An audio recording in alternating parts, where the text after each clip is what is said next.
ladies and gentlemen, and being a producer of Wrestle Massacre as well as Inside Movies Galore, I am David Strege, and welcome to Delusions of Grandeur. Enjoy the reviews. I certainly did.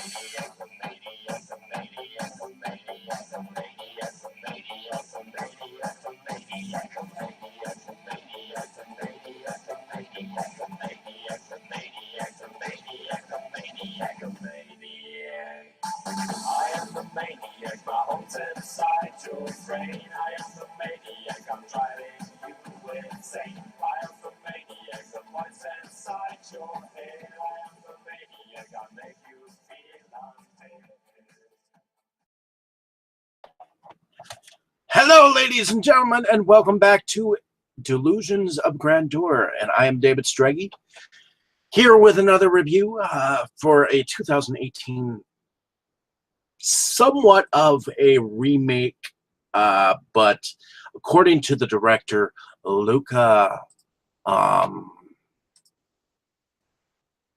trying to say his name right,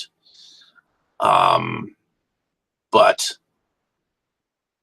Luca Guadagnino.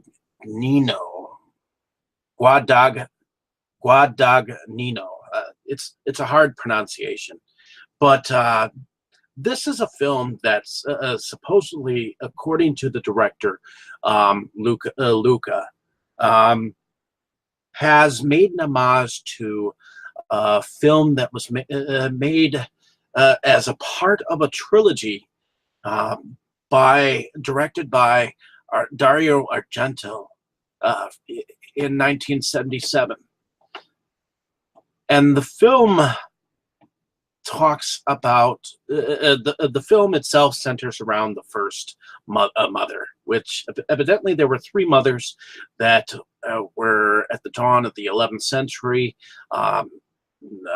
They had created witchcraft, and they were the mother of sighs, the mother of darkness, and then, of course, the mother of tears.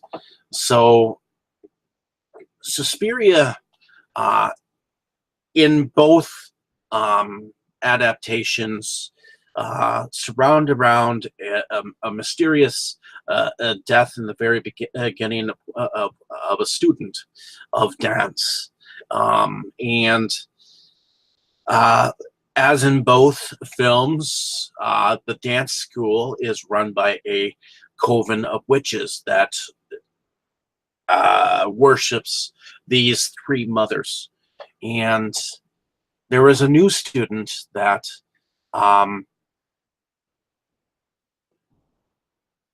who is played by Chloe Grace Moretz, who plays Patricia, and Tilda Swinton plays three different characters. And here she plays Dr. Klemperer. She also plays Madame Blanc and Helena Marcos. So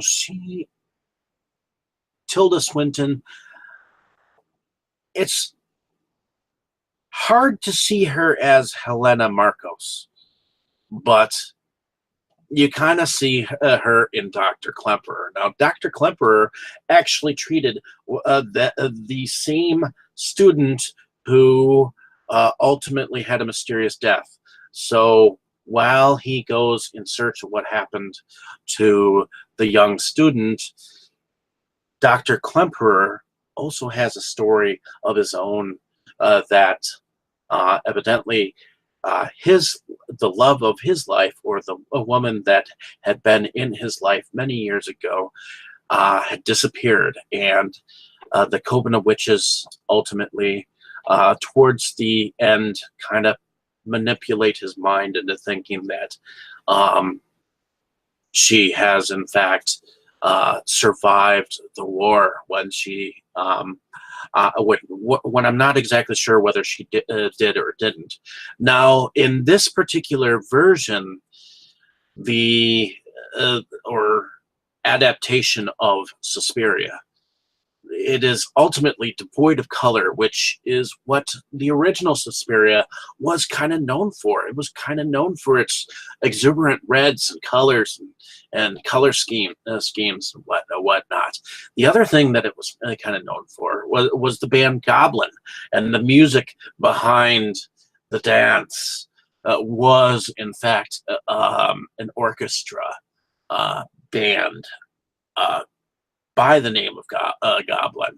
So lack thereof in this film, plus this film, there is an added period of time where this film is set in 1977 in the time of what it was considered and called the German Autumn. And in late 1977, the German Autumn was connected to a series of events with the kidnapping and murder of an industrialist by the name of Hans Martin Schleyer, who was president of the Confederation of German Employers Associations and the Federation of German Industries by the Red Army faction.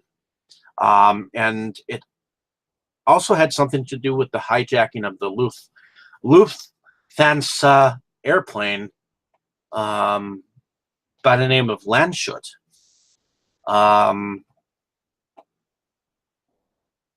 By the Popular Front for the Liberation of Palestine.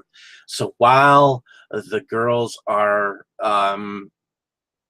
intermingling, there are some radio broadcasts of what is going on in the background. Now, the dance, the type of dance in this particular version of Suspiria is actually more experimental than it is ballet, as it is in Dario Argento's version. So I think there is that. Now, whereas supposedly this film is supposed to be an homage to the 1977 version of Suspiria, I almost feel like it is its own entity, because it lacks the color, it lacks the music, it lacks everything that Suspiria was, except for the baseline of the story, which is a coven of witches are trying to make the next student this.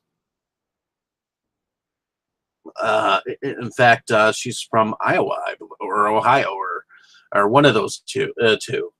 But she's from the States, and no one really knows. She's an orphan, so she comes to them, and they actually believe that she is the reincarnation of one of the mothers, or whatnot, or they want to sacrifice her to the mother to have her reborn, when in fact she is something else entirely, which is a game changer. So at first I was on the table, in the middle on whether I liked this film version or not, but for some reason this film is intriguing, and it's still as weird as the other adaptation, and I do feel like it was more of an homage, but it is more experimental, modern experimental, than it is Giallo, or Giallo experimentation. I mean, both films were cinematically geniusly put together, I think, and it was definitely a different take on the Suspiria story. Now, the only invested character that I can say that I liked was Patricia, and I guess I somewhat liked the character of the headmistress. But what was curious is that evidently when this hit a certain festival, um, evidently when footage premiered at the 2018 CinemaCon presentation, which is a festival of sorts, it was said to be so intense and disturbing that some audience members left midway through. I don't know how they did, because I've seen more things that are more gross out than what was in here. Now, I can understand if someone hasn't seen a scene like that, which we see where there is an experimental form of dance that Patricia, the actress Chloe, puts on, while it takes the body of and contorts and some of the evidently while she is dancing, this other dancer who had just left is actually being tortured, or whatever dance moves she is doing, it does something even worse to her and is killing her and contorts her body in ways that are abnormal.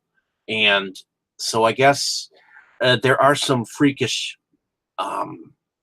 body twists that the other dancer's body goes into before she finally ends up dead, which apparently she is still alive through this whole entire thing. I don't know how she is. But that scene was definitely extreme. But there are really not that many more scenes where you can sit. In fact, I would almost say that there was an almost Rob Zombie moment when finally the Coven of Witches realizes what exactly Patricia is, what they awaken inside of her, and what, in a sense, they open a rage of sorts, and it kind of reminds me of Carrie, the ending of Carrie, in a sense, with what happens next. So, where it kind of rains blood and rains fire and all that jazz. So that particular scene with all the witches in the underground area where they think that they know what they are trying to awaken in this ceremony. So in any case, hopefully you enjoyed my description of this film. I'm still on the edge whether I entirely liked it, but hopefully my description of this film will liken you to the story. It's the way that I describe it, and I just felt like going on about it. So thank you for listening. Have a great day, evening, or morning, wherever you are. Appreciate the time spent on my page, and I look forward to describing more films for you. Appreciate it.